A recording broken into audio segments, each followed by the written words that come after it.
2016 में एक अभी जो जजमेंट हुआ उसका, वो जजमेंट जो कि हाउसिंग बोर्ड के फेवर में गया।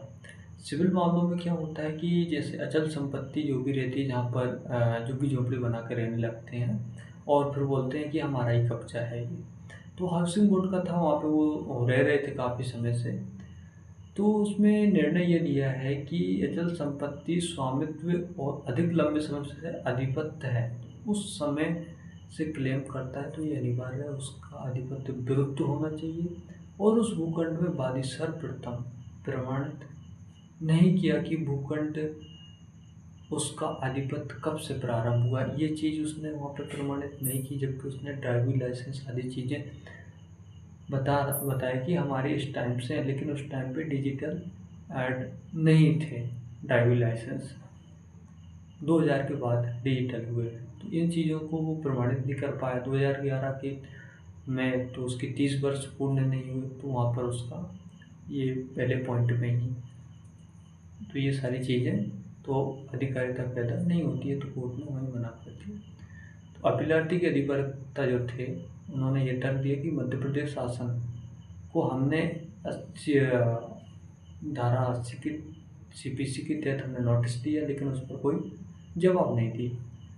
कब्जा हटाने के लिए कोई कार्रवाई और न्यायालय में साक्ष्य और उपरोक्त नोटिस पोस्टल रसीद प्रमाणित नहीं कराई, जो कि पोस्टल रसीद जो भी रहती है वो न्यायालय में प्रमाणित नहीं कराई गई थी, इस वजह से भी। और भूखंड अपना प्रतिकूल कब्जा विरुद्ध न होने और सूचना की जानकारी शासन को प्रतिकूल अधिपत्य दिनांक का अंदाजा लगाया जा सकता है।